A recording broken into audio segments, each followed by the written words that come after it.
In 1914, a strange recruitment advertisement appeared in the newspapers of London. Men wanted for a hazardous journey, small wages, bitter cold, months of complete darkness, safe return doubtful, honor and recognition in case of success. It sounded insane, and yet, more than 5,000 men applied. From them, the captain chose 27. Together, they boarded a ship carrying a single, enormous dream: to cross Antarctica on foot. And yet, Ernest Shackleton would become the man who failed the greatest expedition in history, but also the leader who lost not a single life. There are heroes who achieve their goals, and there are heroes who protect people. This is not a story of conquest. It is the story of a leader who refused to abandon humanity in the very center of despair.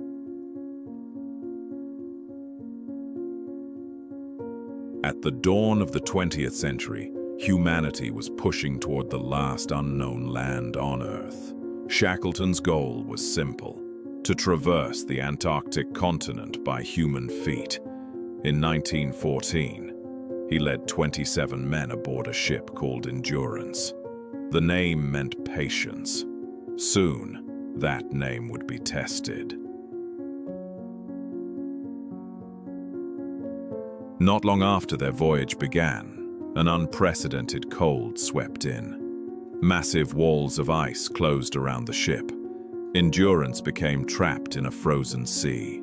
For 10 months, they drifted inside an ice prison. Then, the real nightmare began. The pressure of the ice started crushing the ship, slowly, relentlessly, until before the crew's eyes, Endurance shattered and sank. Minus 40 degrees. A frozen wasteland not marked on any map.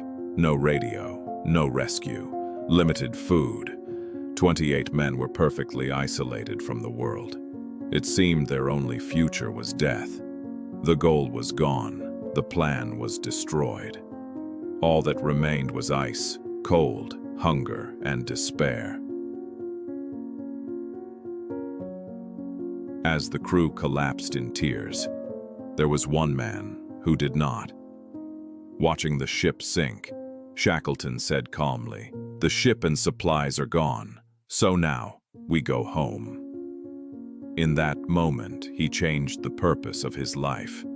He abandoned the glorious dream of crossing Antarctica and replaced it with something harder. Everyone returns alive. Though he was the leader, he placed himself last. He slept in the coldest places, gave his food to the hungriest men. Each morning, he personally prepared warm milk and cracked jokes for frightened crew members. Shackleton did not allow despair to spread. He created rules, maintained routines, allowed small celebrations and laughter. Because he understood. A person breaks not when the body fails, but when the mind gives up. After moving the crew to a remote, uninhabited island called Elephant Island, Shackleton made his final gamble. In a 7-meter lifeboat, he would cross the Drake Passage, 1,300 kilometers of the most violent sea on Earth. It was almost suicide, towering waves, hurricanes, endless cold. But he continued, because 22 men were waiting for him. After 16 days of hellish sailing, a miracle happened. They arrived, but Shackleton did not stop. 4 rescue attempts failed. Only on the 5th attempt did he return to the men left behind on the ice. After 634 days of survival, the result was clear. All 28 men lived. The expedition failed, but not a single life was lost.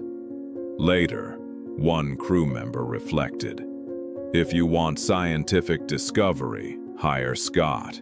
If you want speed and efficiency, hire Amundsen." But if you want to survive against impossible odds, pray for Shackleton. Shackleton did not cross Antarctica. He did not place his name on maps. He did not set records. But he left behind something greater. People. He abandoned no one. He sacrificed no one. His leadership was not the strength to move forward. It was the courage to remain together until the very end.